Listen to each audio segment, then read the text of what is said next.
Bueno, pues continuamos con esta conferencia, acercándonos ya a la clausura, y aunque habéis visto al conferenciante durante todos estos días aquí, vamos a presentarle y así comentamos también cuáles son sus datos académicos. José María López Sevillano es doctor en Filosofía, es licenciado, doctor en Filosofía por la Universidad de La Laguna, es licenciado en Teología por la Universidad Pontificia de Salamanca y es también licenciado en Filología por la UNED. Él es el presidente de nuestra escuela de pensamiento, de nuestra escuela IDENTE, y yo siempre digo que es el que más sabe de Fernando Rielo, y es verdad, ¿eh? El que más sabe porque, además de haber estudiado y de dirigir desde el comienzo de la escuela también por cercanía,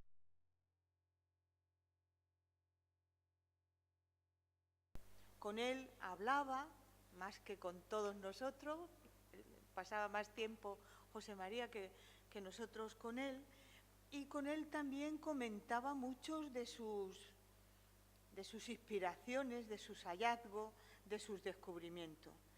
Bueno, pues gracias a eso, José María, no me voy a ceñir a su currículum, ha escrito mucho, también mucho sobre Fernando Rielo, ha prologado la mayoría de sus libros y sobre todo ha dado cursos, seminarios en todo el mundo, en Europa, en América y también en Asia, en congresos, en Manila, en la India, etcétera.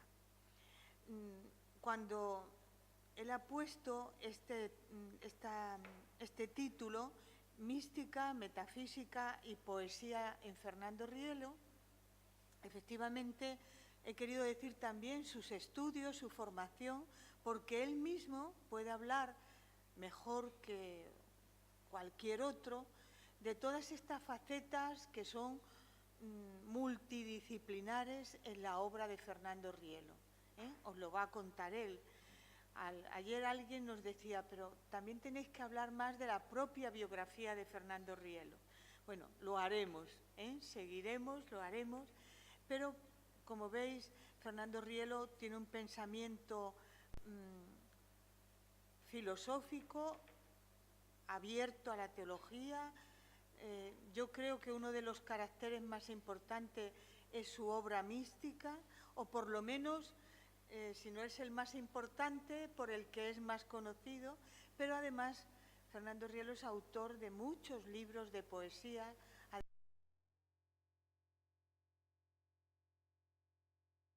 mística, que lleva su nombre, Fernando Rielo. Y en todas estas facetas, pues José María López Sevillano es un experto y ha escrito sobre su obra. Para conocer a Fernando Rielo yo creo que hay que ir a su obra, pero si uno no va directamente, que yo creo que es lo mejor de cualquier autor, por supuesto, uno de sus más grandes estudiosos es José María López Sevillano. Muchas gracias, Juana. Y saludo primero a todos los que o las que no haya saludado durante esta mañana. Pues como se ha dicho aquí, que tenemos que tener un espíritu de familia, en fin. Pues eso es lo que yo pretendo desde aquí. La providencia, desde luego, suscita personalidades, ¿no? Personalidades en el mundo, en la Iglesia, suscita instituciones, etcétera. Personalidades para que ayuden a asumir y a superar los problemas que acucian a la contemporaneidad. Son muchísimos los problemas, ¿no?, que hemos vivido durante el siglo XX, estamos viviendo durante el siglo XXI, y suscita personalidades, ¿no?, que nos ayudan que son puntos de referencia. Uno de estos puntos de referencia, en mi opinión, es Fernando Rielo. Y es muy difícil destacar la personalidad de Fernando Rielo porque reúne muchas características. Tiene un pensamiento metafísico, pero este pensamiento metafísico, como veremos, no es abstracto, no es el ser en cuanto ser, ¿no? La metafísica tiene como objeto el ser en cuanto ser, no. La metafísica es algo más que el ser en cuanto ser abstracto que no da nada, el ser en cuanto ser, y diremos por qué también, ¿no? Entonces reúne en sí un pensamiento metafísico, y pensamiento hay que entenderlo como teoría más que como abstracción, como, yendo a la raíz griega del theos, horao, ver a Dios, ver desde Dios, es aquello que Dios concibe y nos hace partícipes por medio de la inspiración al ser humano. Crea teorías, ¿no? Pero esas teorías, cuando no se tienen la referencia, ¿no?, del absoluto, entonces se vuelven abstractas, se vuelven ideológicas, es decir, no tienen consistencia. Estas no son verdaderas teorías, digamos así, como se dice en ciencia, ¿no? Una teoría tiene que ser corroborable por medio de la experimentación, de la técnica, etcétera, tiene que ser corroborable. Pues lo mismo, cuando hablamos del humanismo, tiene que ser corroborable, no en el sentido de la técnica o la experimentación, pero sí desde la experienciación, desde el campo de las vivencias.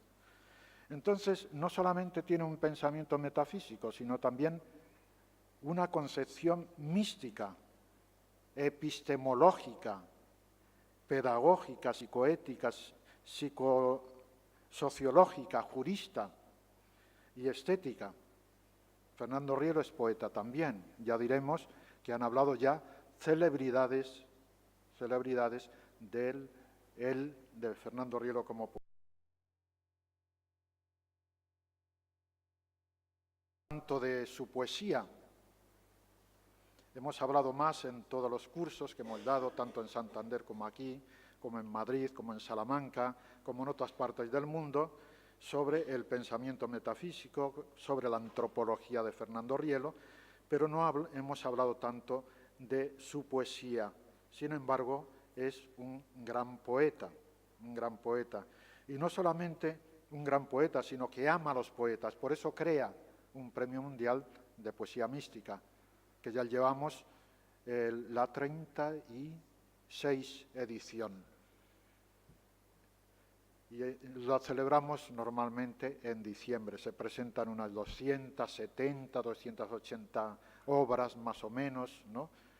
No son poemas, ¿no? No se presenta un poema de 2 páginas o 3 páginas. No, son auténticas obras de 660 versos a 1200 versos, ¿no? Más o menos. Y hay que leer todas esas obras, por supuesto, ¿no? Y se presentan cada año se está conociendo más este Premio Mundial de Poesía Mística, que lleva ya 36 años, va por el 37, ¿no? Bueno, Fernando Rielo, ¿de dónde parte Fernando Rielo? De una experiencia muy sencilla. Todo se constituye en relación. Todos tenemos experiencia de que nos constituimos en relación unos con otros. Las cosas se constituyen también en relación. Los átomos, las partículas, las superpartículas. No hay ninguna partícula, ninguna superpartícula que sea soledad absoluta.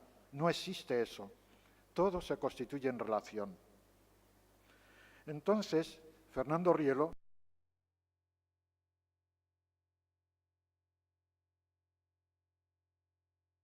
los humanos nos constituimos en relación, pero tendemos a que nuestras relaciones sean lo mejor posible, ¿no? Es decir, no cualquier tipo de relación, Igual que en la naturaleza descubrimos relaciones y no sabemos cuál es el tipo muchas veces de relación que tienen.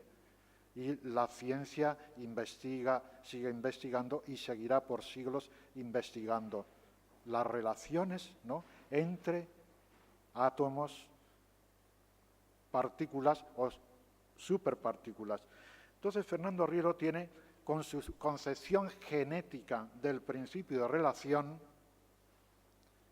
eso es el objeto de la metafísica para Fernando Rielo, el principio de relación, la concepción genética del principio de relación, porque es la relación elevada a absoluto.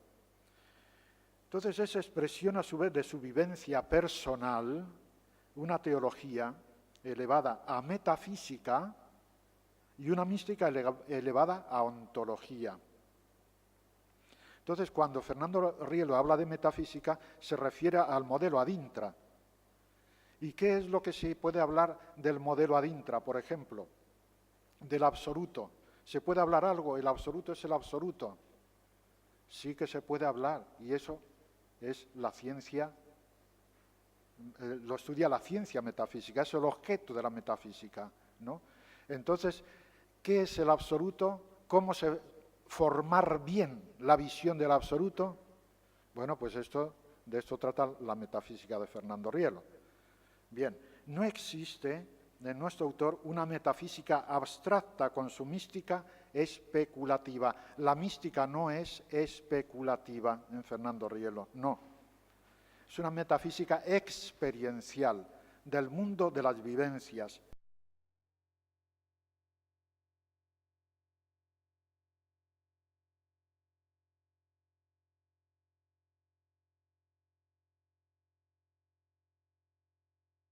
Muy humanista, ¿no?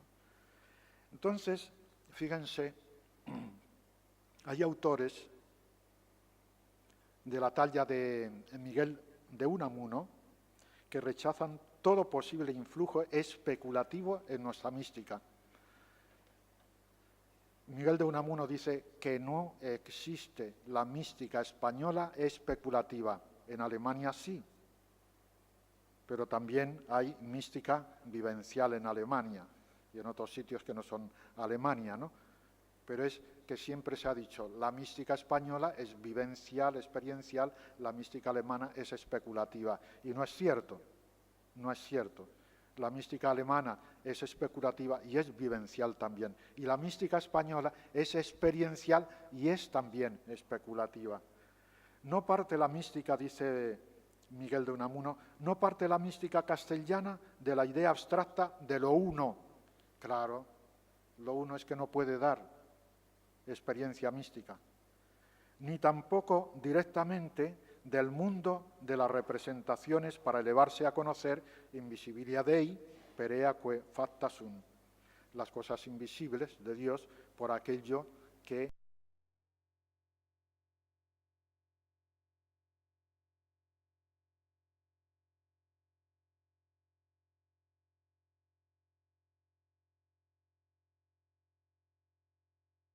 divino.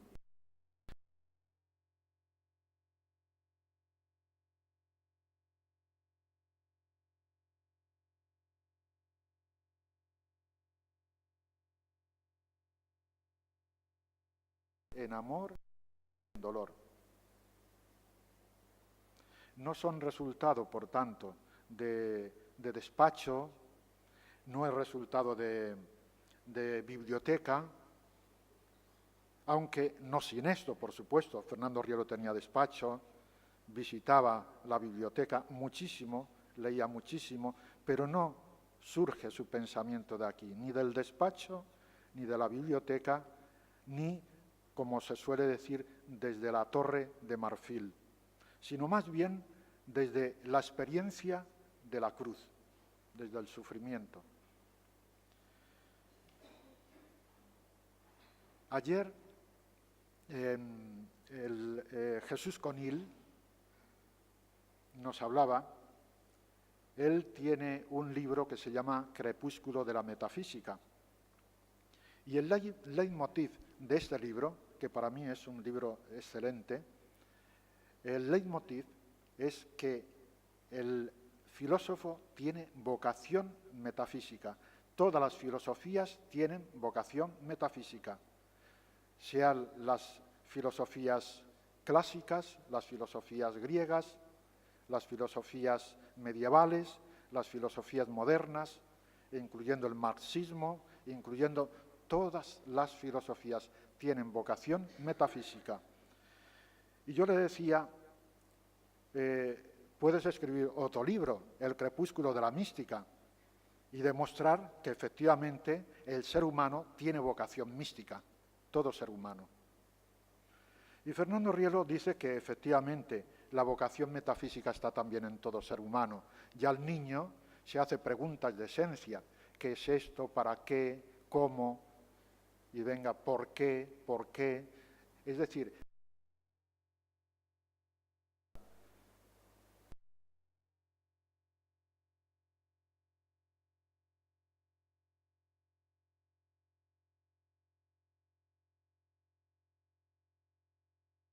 ya se da en la persona mayor, claro, se hace preguntas más importantes por su experiencia, tiene más experiencia que el niño, pero ahí está la vocación metafísica de todo ser humano.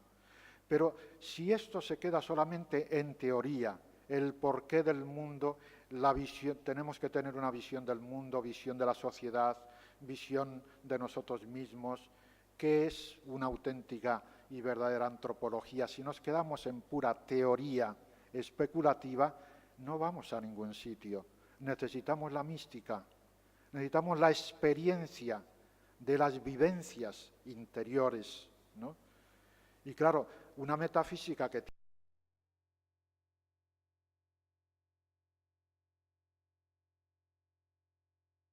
ese modelo, de ese absoluto, esa presencia constitutiva, es la que nos hace verdaderamente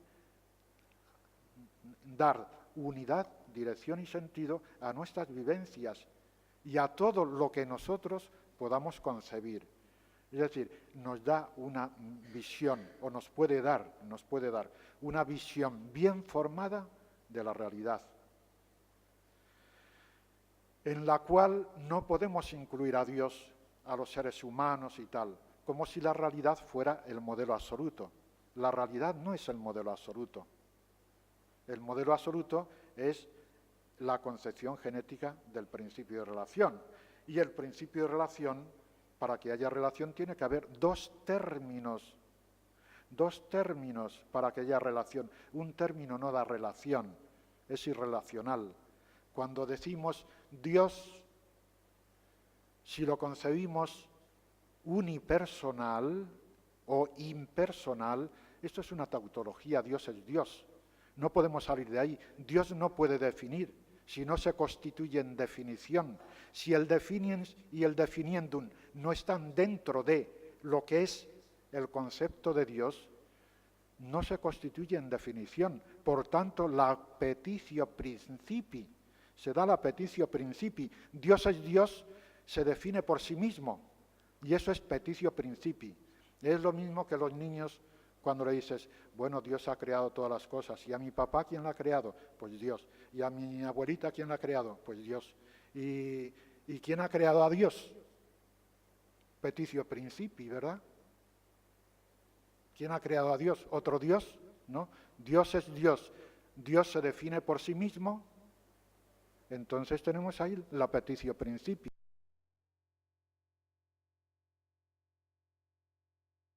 ¿Qué?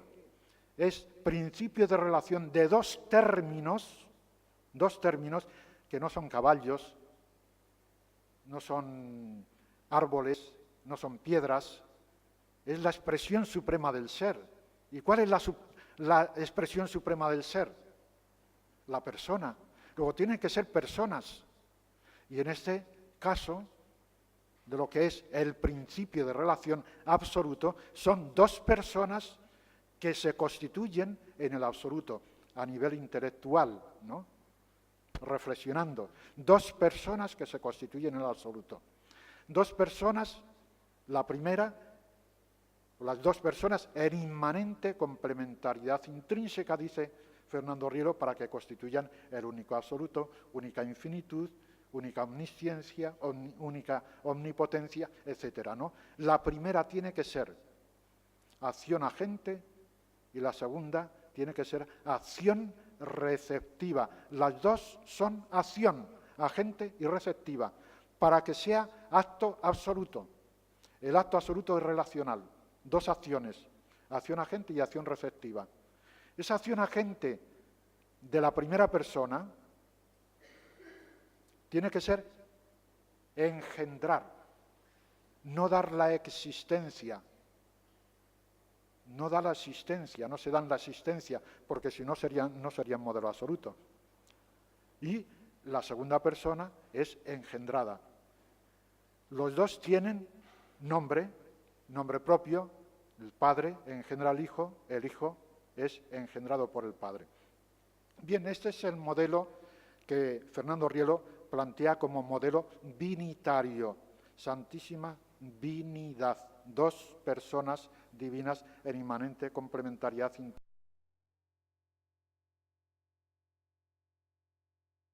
Definiendum, constituyendo la definición absoluta. Por tanto, no hay petitio principii. Y fuera no puede haber otro absoluto porque se daría la paradoja del doble absoluto. Paradoja del doble absoluto. Solamente puede existir un absoluto.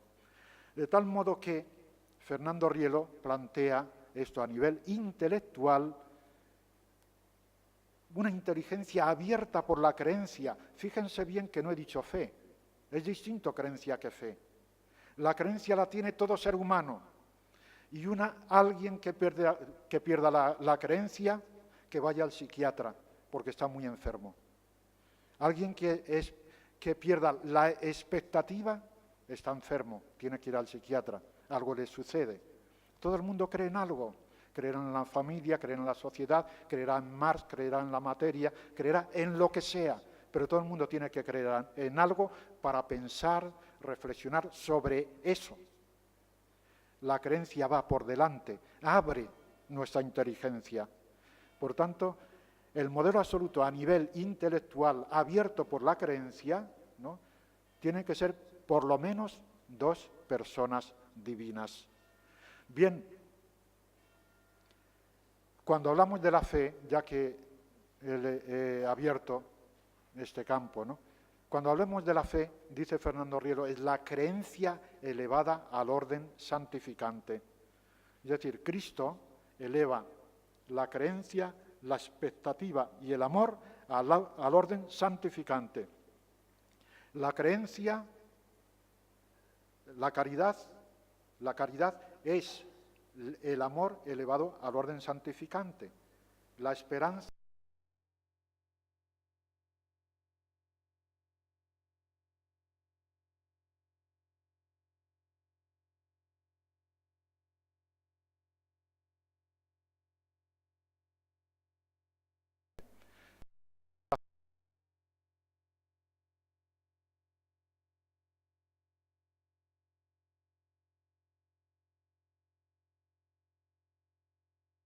que no cree, una que está en pecado, en fin, en términos teológicos o morales, ¿no?, esa persona no pierde la creencia, la expectativa y el amor. La fe, la esperanza y la caridad, como son elevación al orden santificante de estas tres, bueno, pues, ¿pero qué son la creencia, la expectativa y el amor? Sino lo que hay en la intimidad divina. La omnisciencia divina adestra en nosotros por la divina presencia constitutiva del absoluto en nosotros, por lo cual tendemos al absoluto. La creencia, ¿qué es? Sino el contrapunto de la omnisciencia divina en nosotros. Por la creencia nos lanzamos al infinito. Nos abre al infinito. Ahí está la omnisciencia.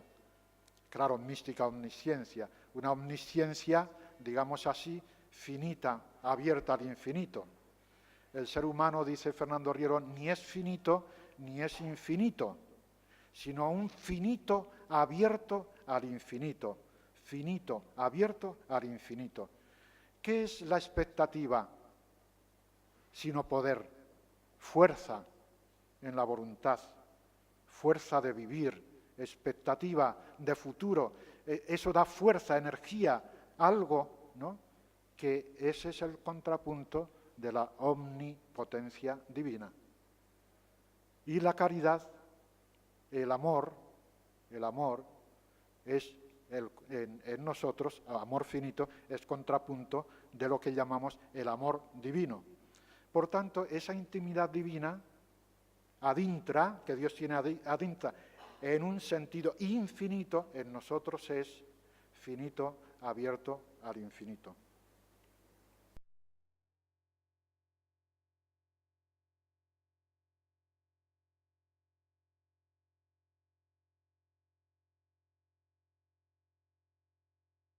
Mal es, eso no dice absolutamente nada, es una tautología, no sirve para nada, ni sintácticamente, porque el predicado es el mismo sujeto, no da ningún contenido, ninguna noticia de nada.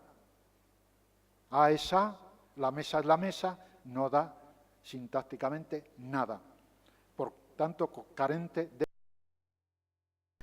de sentido lógico. Esta es ser, mesa es mesa, es reiterar la palabra, funtor monádico, ¿no? Mesa es mesa, mesa en cuanto mesa, la mesa en la mesa, en fin, todo eso, el funtor monádico es en, para, en fin, todo lo que quiere unir, de ahí funtor, unir, dos términos. Pero no está uniendo dos términos, sino es solamente un término monádico. Por tanto, carencia de sentido semántico, no tiene sentido semántico la identidad. A esa, yo soy yo, etcétera, ¿no? Y carencia de sentido metafísico en el sentido de que a esa incurre en la petitio principii, como hablábamos al principio. Petitio principii se define por sí misma. Por tanto, carencia de sentido metafísico. Dios es Dios, no existe. Existe Dios bajo la razón de personas. Por tanto, el monoteísmo unipersonalista, a la inteligencia abierta por la creencia, no es auténtico. Es decir, no tiene una visión bien formada. No hay una visión bien formada, aunque en las religiones se da una cierta binidad.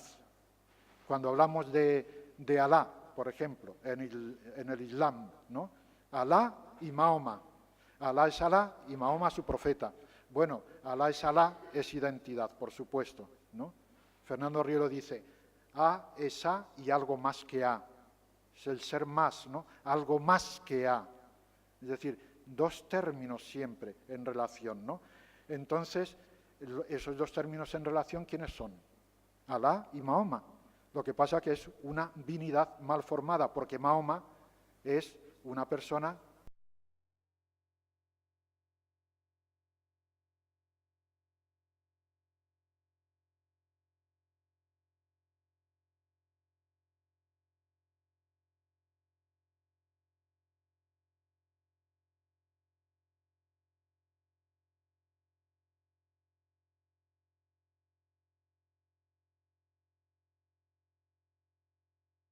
humano con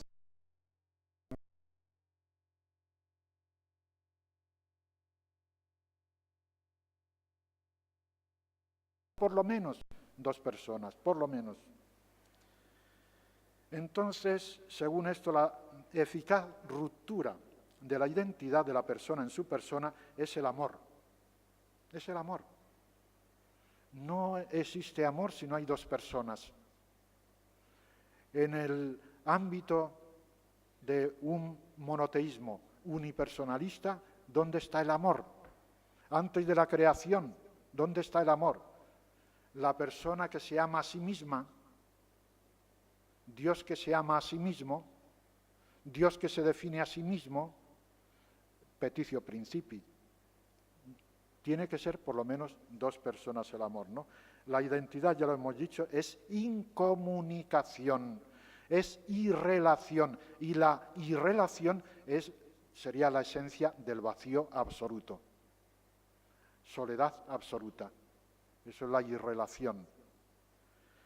Y si Dios es amor, y el amor metafísico es comunicación, entrega y donación absolutas, de Dios no se puede afirmar una única persona, porque habríase dado el absurdo identitático de un egocentrismo y un espejismo divino obtenido por la reduplicación del amor de una persona en su persona. Esta concepción de Dios nos ha llevado al antropomorfismo, nos ha llevado al centrarse el ser humano en sí mismo, yo soy yo, ponerse en lugar de Dios. Y esto ha traído muchísima cola.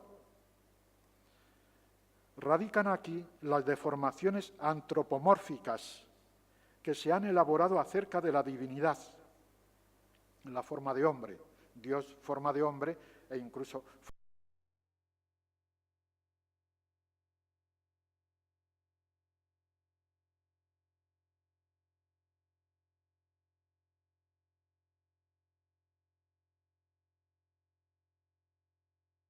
a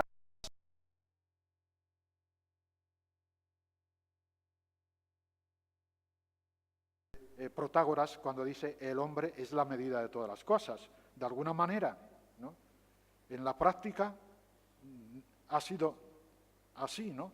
Se ha ocupado más de antropomorfizar a Dios que dejarse deificar por él.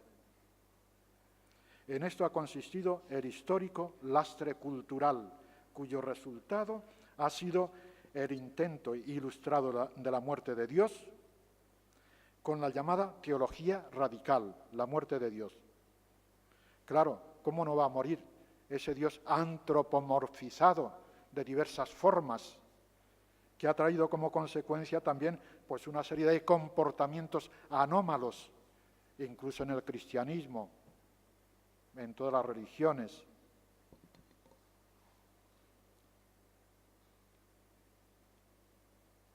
Y su consecuencia necesaria, después de la muerte de Dios, la muerte del ser humano con el estructuralismo. Las estructuras, la muerte del ser humano.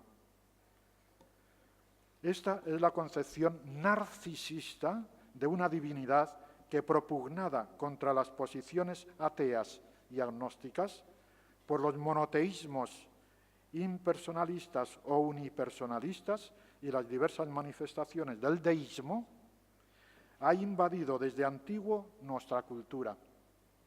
Frente a esta estéril concepción identitática de un narcisismo con vocación a absoluto, porque es una proyección, ese Dios antropomorfizado es una proyección del ser humano, es una proyección del ser humano, y Dios no puede ser proyección del ser humano.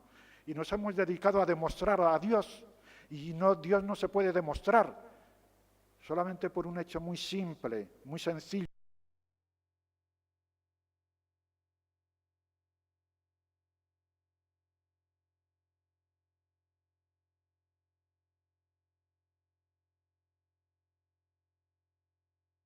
Axioma absoluto.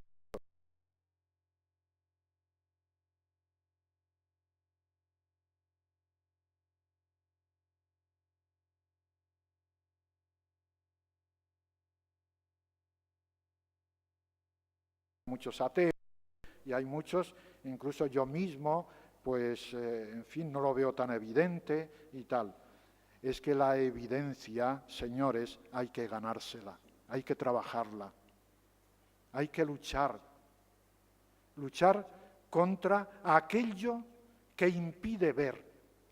Hay algo que nos impide ver, hay algo que tenemos que purificar en nosotros para verdaderamente ver este absoluto como axioma absoluto, con evidencia. Es decir, tenemos que poner nuestra inteligencia al límite, nuestra voluntad al límite, nuestra unión al límite. Y este esfuerzo no son capaces de hacer muchos. Entonces, claro, estos dirán, Pues no es evidente, claro que no es evidente, para usted. Fernando Rielo, en una ocasión, en una conferencia que alguien le dijo, oiga, don Fernando, ¿usted por qué cree en Dios? Y le dice, porque lo he visto. Y el aula hizo silencio total, porque entendió perfectamente lo que quería decir Fernando Rielo. No verlo sensorialmente, ¿no?, por medio de apariciones. La aparición puede ser incluso una falsificación. No es por medio de apariciones, ni es por medio de la imaginación, ni siquiera por medio de la meditación. Es una visión de espíritu, de experiencia íntima, de vivencia íntima. Y esa experiencia, como nos decía ayer Cotelo, ¿no?, de que él mismo la tenía, yo creo que la tienen muchos, no solamente Cotelo, muchísima gente tiene esta experiencia.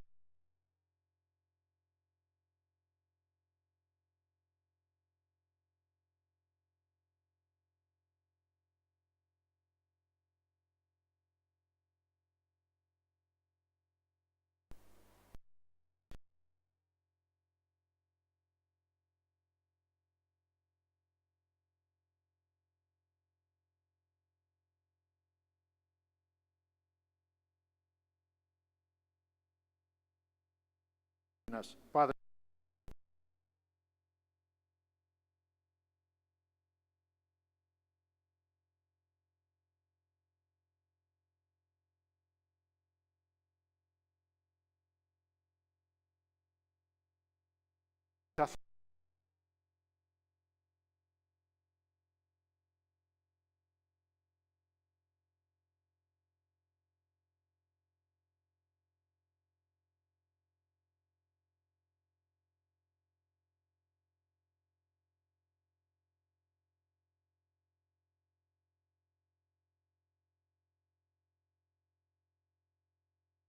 yo creo que hay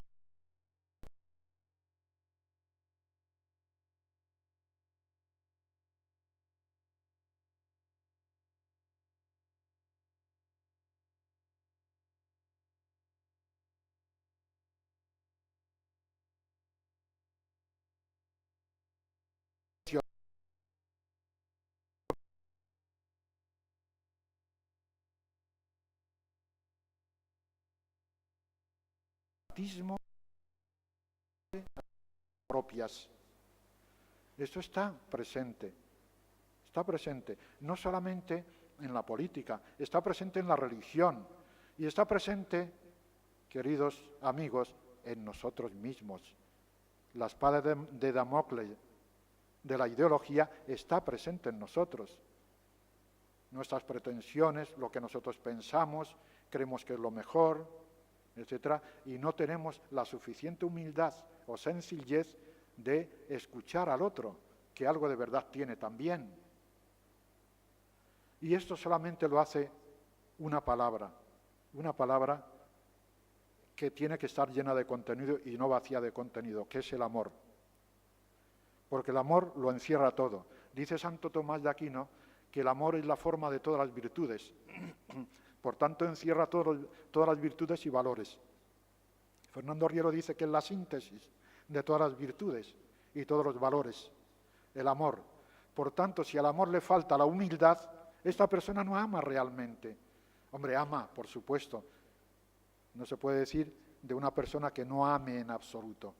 Algo ama a esa persona.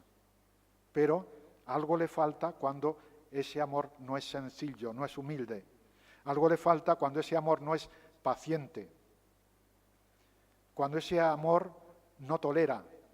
Cuando ese amor no es servicial, que es lo que dice San Pablo en 15 Corintios, ¿no?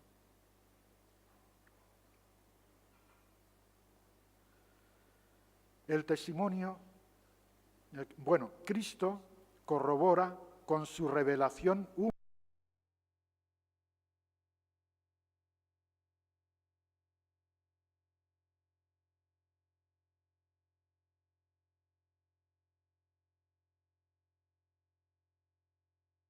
parte,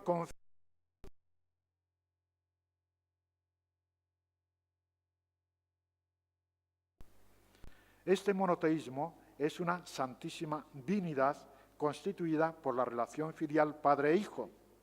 El Hijo es el amor del Padre que engendra, el Padre es el amor del Hijo que es engendrado. Fíjense bien que estamos hablando de esto, que son conceptos teológicos, pero es muy importante, porque lo que digamos o descubramos en la Trinidad, al ser nosotros a imagen y semejanza de la Santísima Trinidad, también está en nosotros. Por tanto, lo que sepamos del modelo, cuanto más sepamos del modelo, más sabremos de nosotros mismos.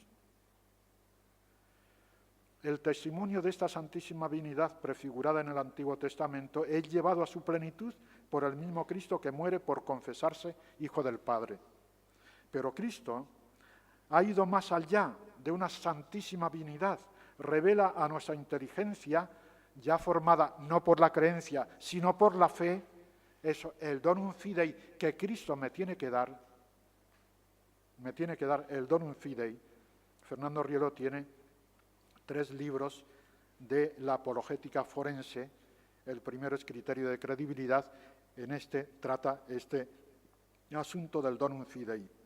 Bueno, nuestra inteligencia formada por la fe, que el amor del Padre con el Hijo y del Hijo con el Padre es nueva persona divina, que denomina Espíritu Santo.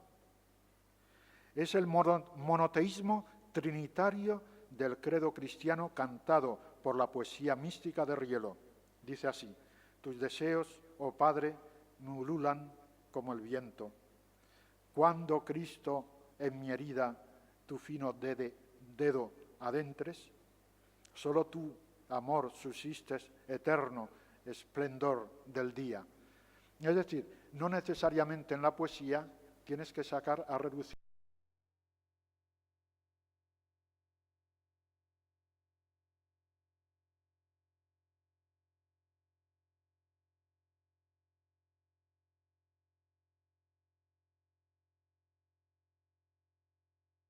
Pues no me quiero paro aquí porque si no, no me da tiempo casi a nada, ¿no? El carácter ontológico, vamos a seguir, el carácter ontológico del modelo es su posición adestra en virtud de lo cual el ser humano es creado con una divina presencia constitutiva que hace de este ontológica o mística persona deitática de las personas divinas. Voy a explicar un poquito esto porque se habla mucho, se ha hablado estos días de la divina presencia constitutiva.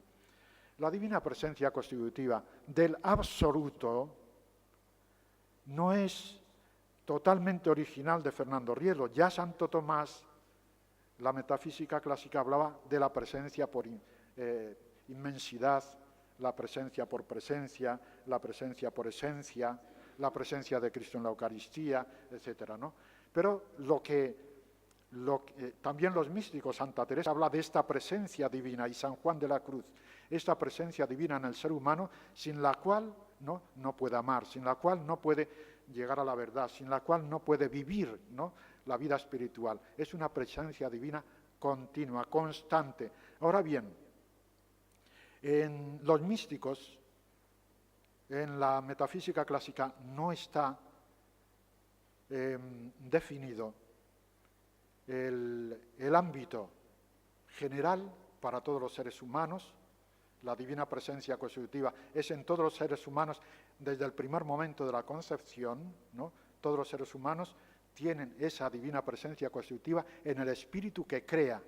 Dios crea un espíritu y lo infunde en un psicosoma. El psicosoma sí que es heredado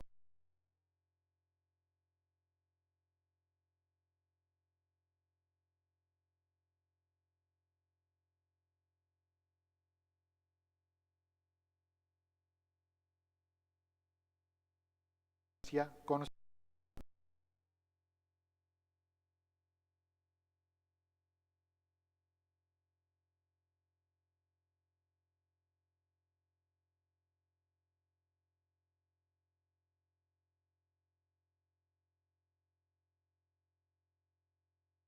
imagen y semejanza.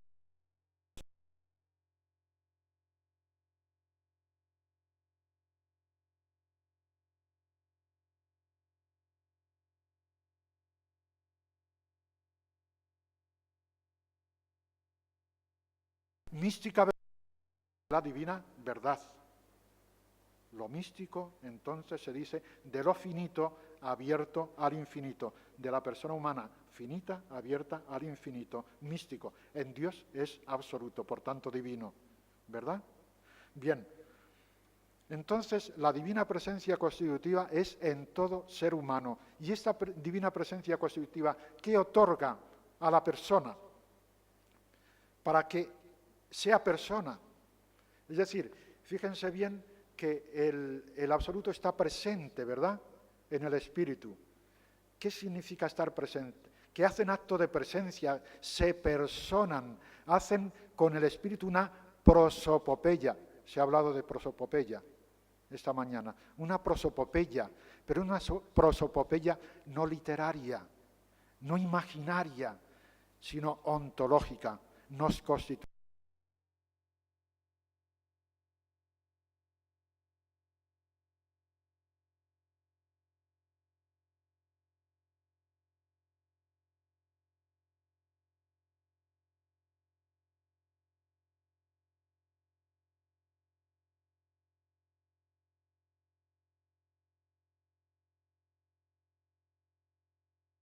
Espíritu crea.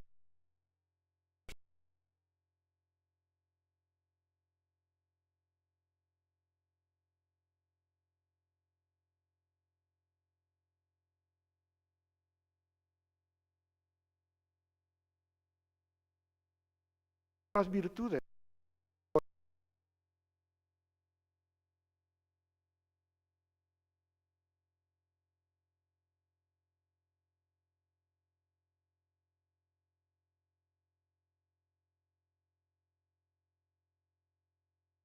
Espíritu que el ser se hace posible esa experiencia por la divina presencia constitutiva, que actúa en el ser humano como principio actual.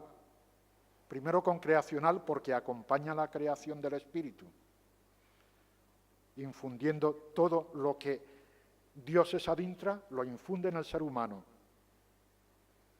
Segundo, principio actual, porque actúa la divina presencia constitutiva, es acción agente, y el ser humano es acción receptiva, no es puramente pasivo, es acción receptiva.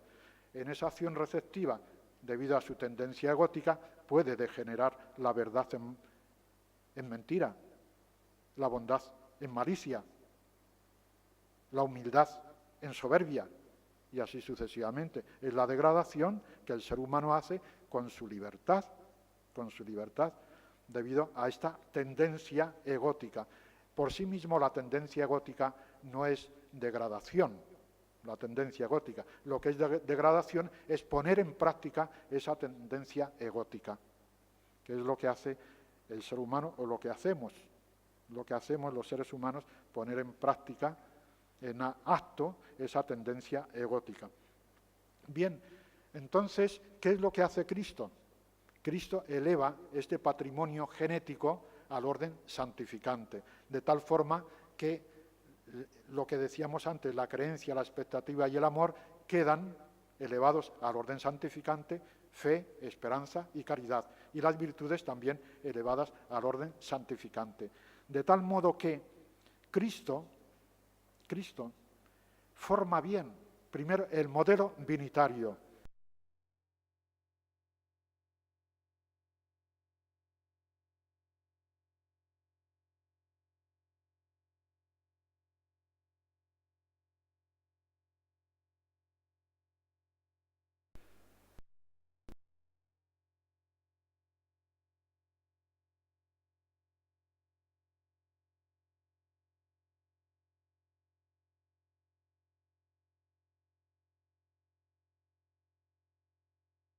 Mucha verdad.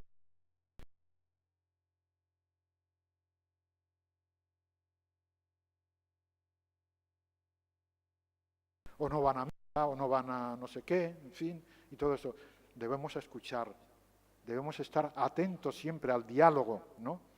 Bien, en el Evangelio, Cristo, con su palabra, con su ejemplo, nos está dando el camino, porque Él se dice el camino, la verdad y la vida, nos está dando la pauta de cómo entrar en este diálogo con la Santísima Trinidad. Primero con la Santísima Trinidad.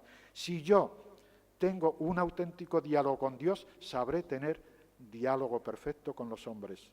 Una persona que no tiene diálogo con Dios, es muy difícil que tenga un diálogo verdaderamente completo con los seres humanos, con los demás. Hay que pasar por el modelo, porque si no, ¿qué forma de diálogo tengo? Escuchándome a mí mismo, cogiendo lo que me interesa. ¿De qué antropología parto? Bien, pues esto es lo que hay que tener en cuenta y además desde la crítica que nos tienen que dar lo que son las ideologías, y las ideologías se basan todas en el pseudo principio de identidad, no son otra cosa que la proyección de la tendencia egótica del ser humano, proyección, y de ahí surgen las ideologías que se apoyan precisamente en un ídolo. Construye un ídolo de barro, un ídolo que puede ser una idea, puede ser una visión, puede ser la sociedad, puede ser la materia, puede ser lo que sea. Ese ídolo construido es lo que forma la ideología, porque es un discurso que se hace en torno a ese ídolo. Y eso es grave, eso nos deforma enormemente, ¿no? Y claro, un pensamiento así como el de Fernando Rielo, creemos, lo que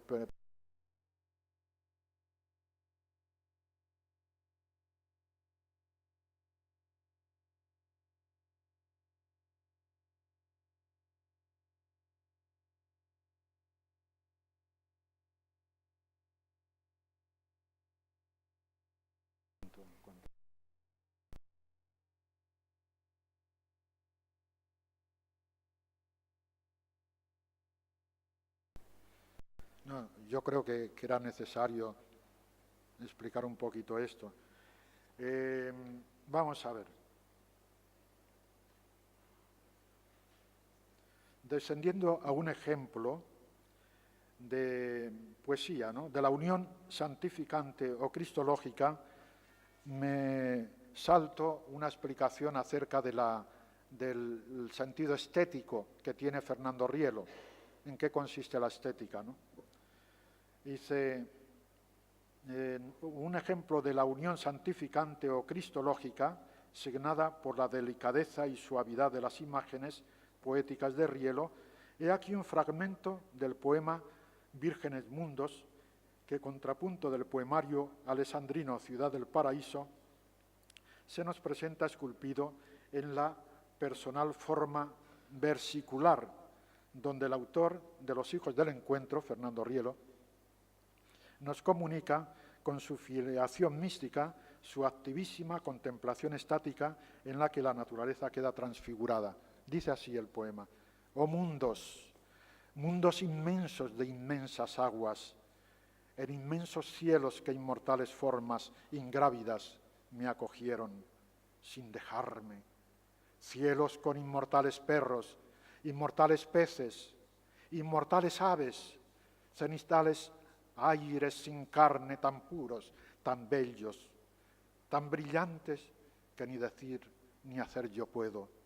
Oh Padre, no pude entre tantos seres amantes, oh universos nuevos, nunca vistos, de hojas revestidos, desnudas hojas, libertas de la carne que les murió en la tierra que nacieron. De las aves vi sus almas en vuelo, oí sus trinos.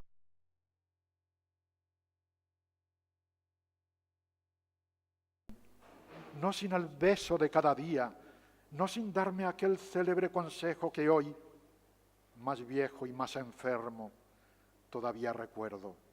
Hijo, tener limpias las razones de la vida, de toda escoria, es el arte de ser conmigo una misma cosa.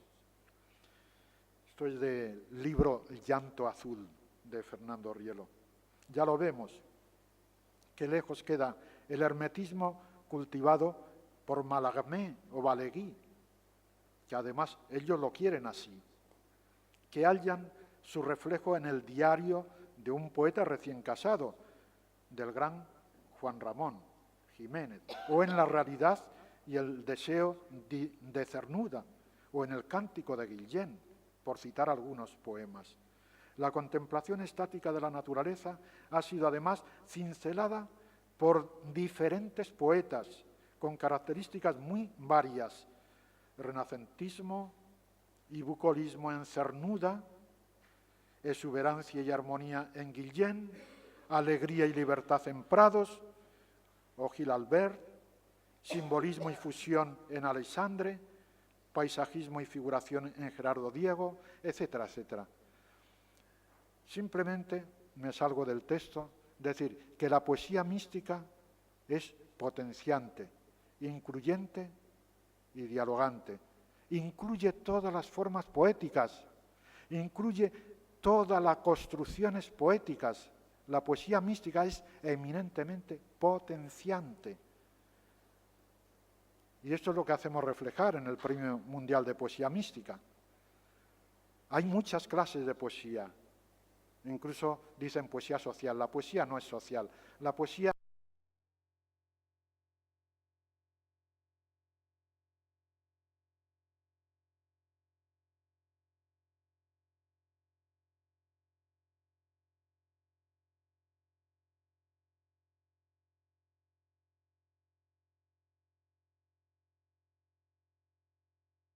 cómo se entiende.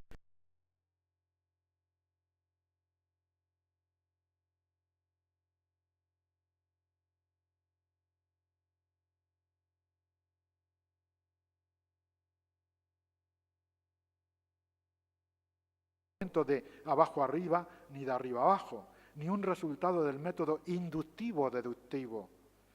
No hay desviación ni oblicuidad de lenguajes. No es oblicuidad del lenguaje, no es desviación del lenguaje la poesía, no es eso.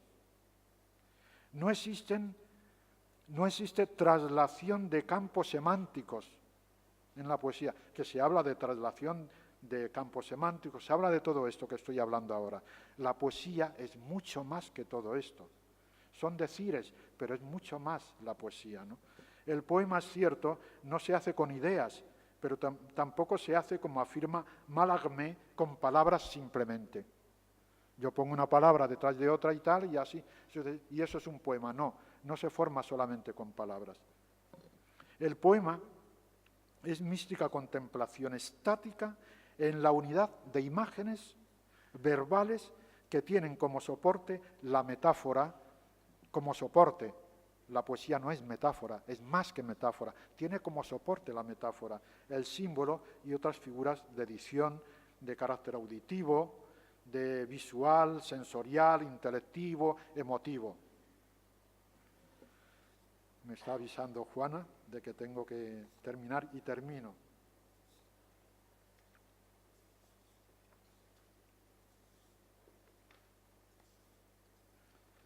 Bueno, los niveles metafísico y ontológico del modelo rieliano inhabitan en la expresión estética del mismo, porque la metafísica y la ontología o mística son su supuesto. Si en el ámbito esencial adintra de una metafísica teológica y adestra de una ontología mística, la poesía mística habría quedado diluida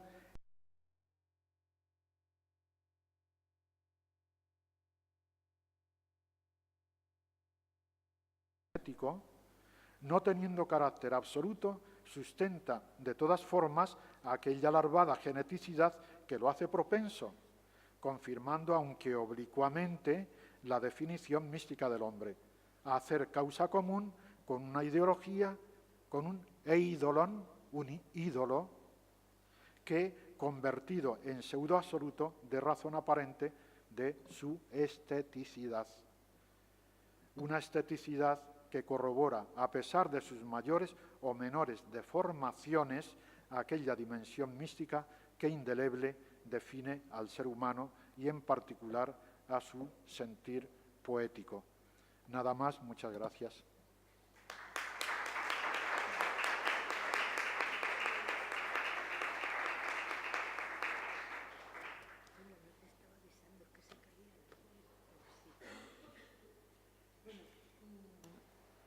Pues ahora tenemos unos minutos para hacer el coloquio con José María, que efectivamente yo creo que ha ahondado mucho mejor en lo que es la mística y la metafísica, aunque le ha quedado poco tiempo para la poesía, pero podemos hacer preguntas de estos ámbitos, de los tres ámbitos, antes de ya pasar a la siguiente acto, que será sobre la una.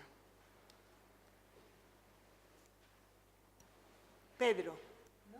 Y luego Asun.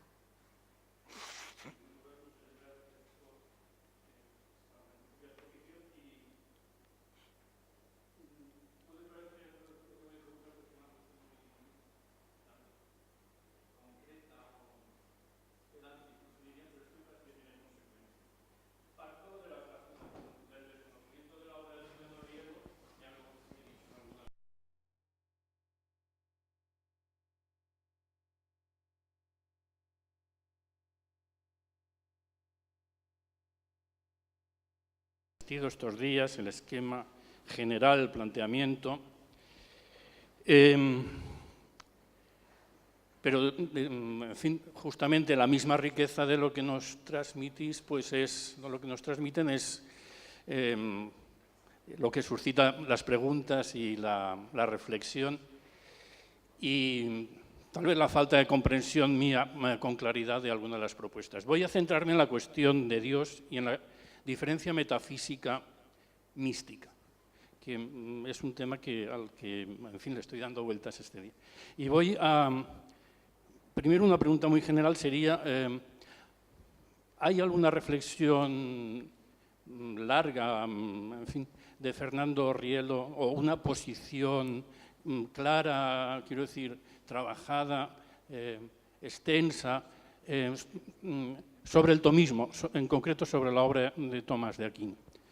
En las reflexiones que se hacía sobre el monoteísmo, el concepto de Trinidad, etcétera, me venía a la mente, claro, pues la suma teológica, la cuestión de Dios, etcétera. Y voy a plantear dos posiciones claras de Tomás de Aquino para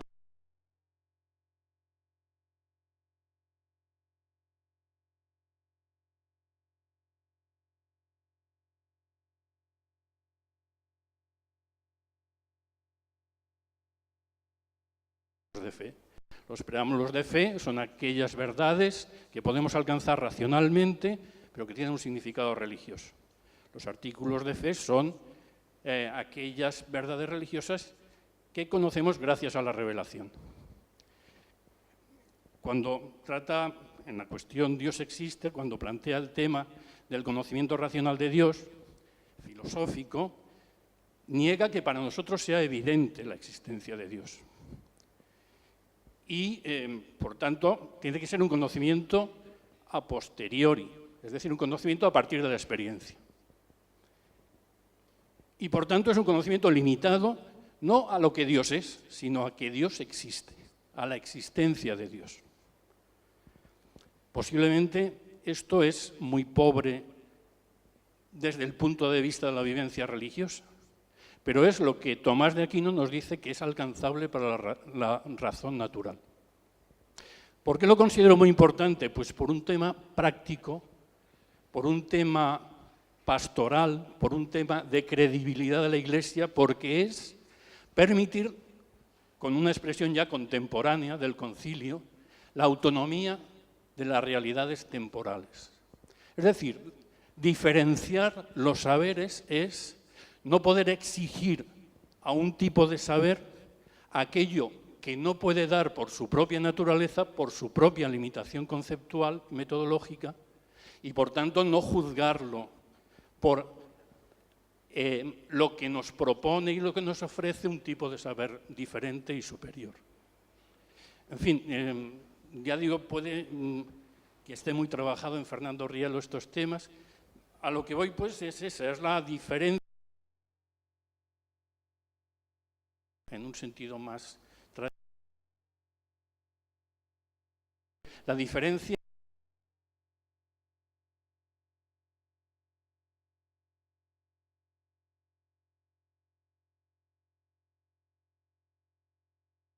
racionales por aquello de lo que son capaces de ofrecer, a la ciencia como ciencia en las ciencias humanas, y aquí hay una psiquiatra, pues el asunto es mucho más complejo, yo lo reconozco, porque los valores se incluyen necesariamente en la metodología de la ciencia, pero, en fin, ese es el tema. Creo que vale. Ya me he extendido suficientemente. De acuerdo, muchas gracias.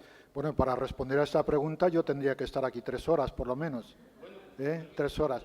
No, yo sí, simplemente decirle que Fernando Rielo quería mucho a Santo Tomás, ¿no? Como teólogo, como filósofo y sobre todo como santo, ¿no? Y el pensamiento de Fernando Rielo no es excluyente, no está excluyendo ni a Santo Tomás ni está excluyendo a ningún filósofo, sino todo lo contrario, ¿no? Todo lo contrario. Lo que pasa que nosotros tenemos que estamos en una situación en el siglo, hemos estado en el siglo XX y ahora formamos parte del siglo XXI, ¿no? Ha habido mucha filosofía después de Santo Tomás, ¿no? Muchísimas sistemas filosóficos y han aportado han tenido sus luces, sus valores y tal, ¿no? Y que hay que tener en cuenta también todos los demás sistemas filosóficos que se han presentado posteriormente, ¿no? Ahora bien, una cosa que sí dice Fernando Rielo es que para él, ¿no? Cristo es el metafísico por excelencia. Eso lo dice Fernando Rielo. Dice Aristóteles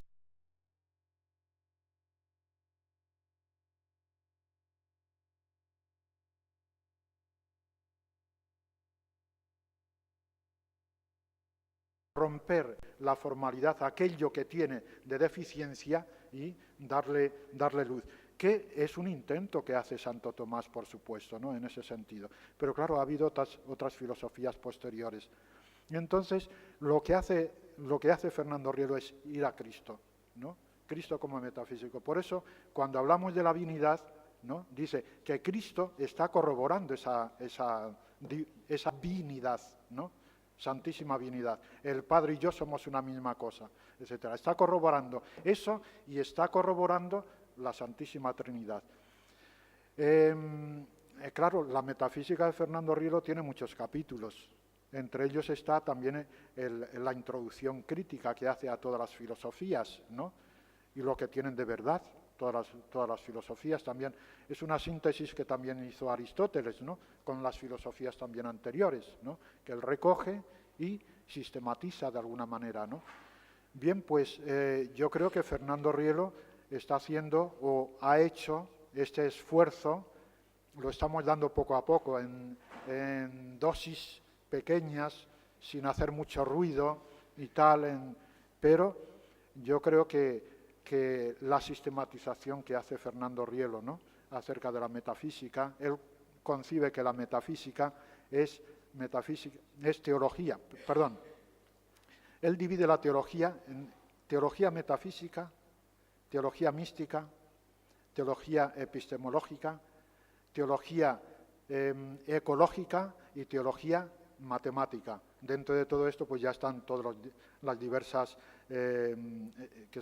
especialidades de la teología y tal, ¿no? Pero dentro de estas teologías que he dicho, ¿no? Más o menos. Y lo que dice Fernando Rielo, que el mismo modelo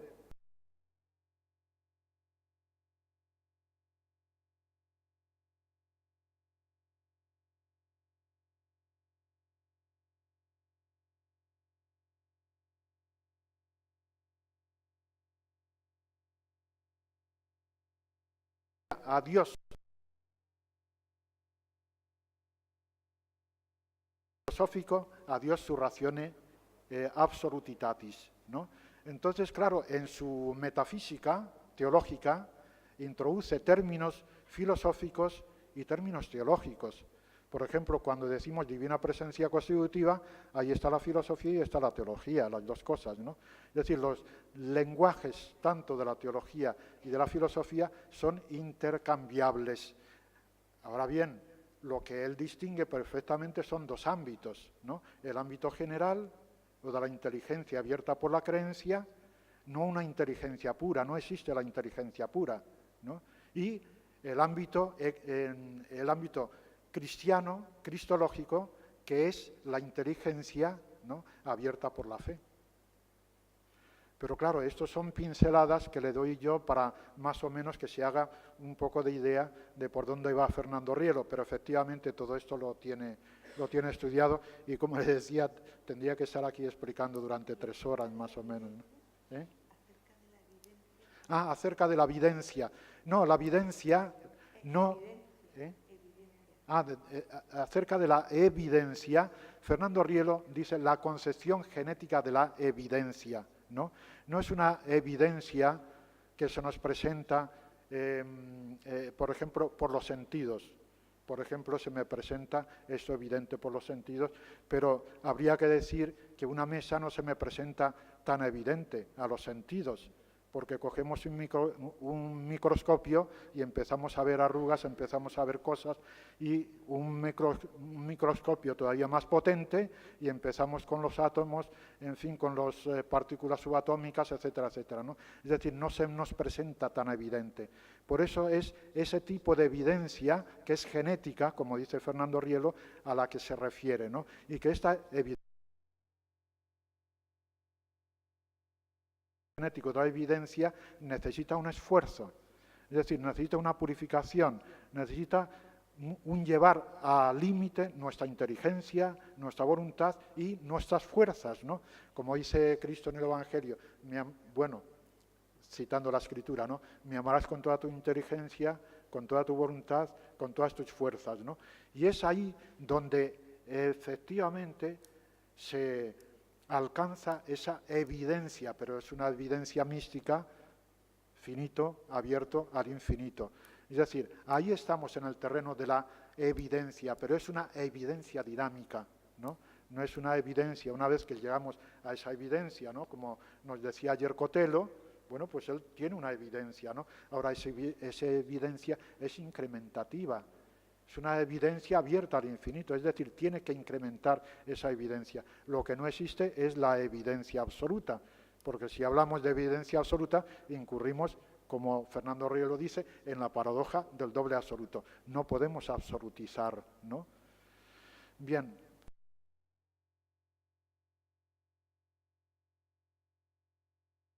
Y eso. ¿Alguna pregunta? ¿Sí?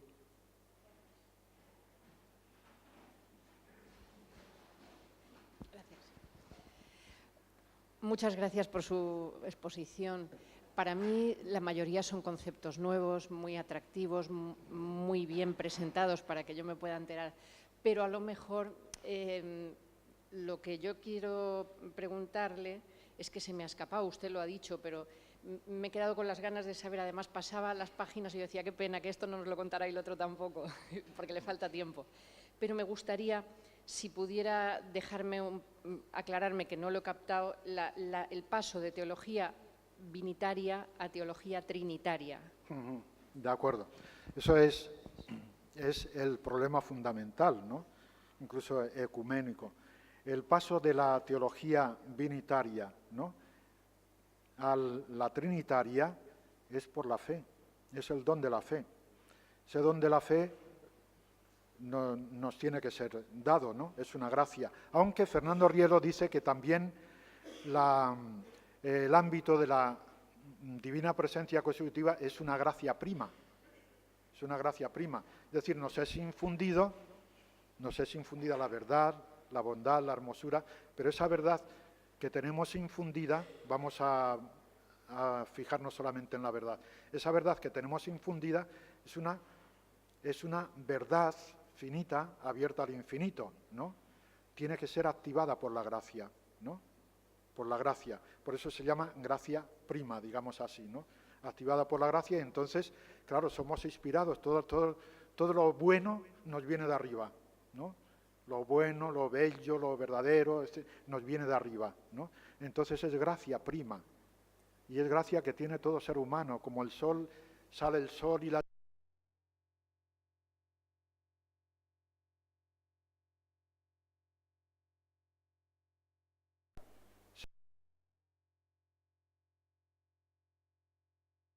¿no?, de valores.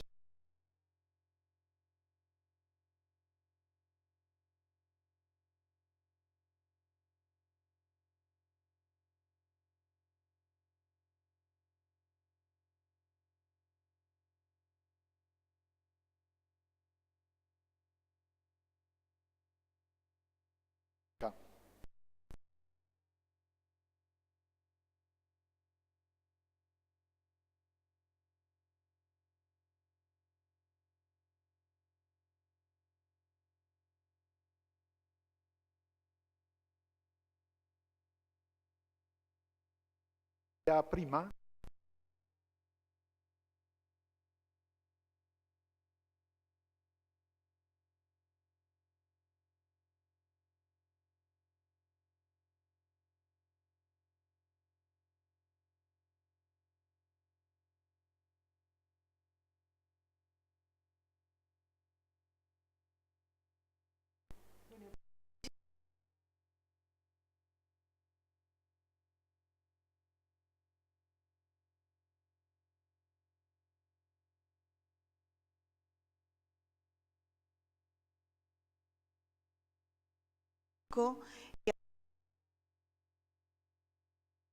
de acto.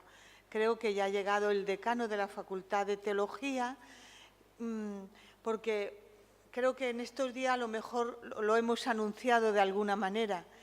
Ignacio Sánchez Cámara, hasta ahora rector de la Universidad Católica de Valencia, le habíamos invitado para la conferencia de clausura, pero en su vida han ocurrido tantos cambios que, aunque ha dejado de ser rector, y nosotros le dijimos, pero bueno, puedes venir perfectamente y para nosotros con el mismo honor, nos gustaría que estuvieras en la conferencia de clausura.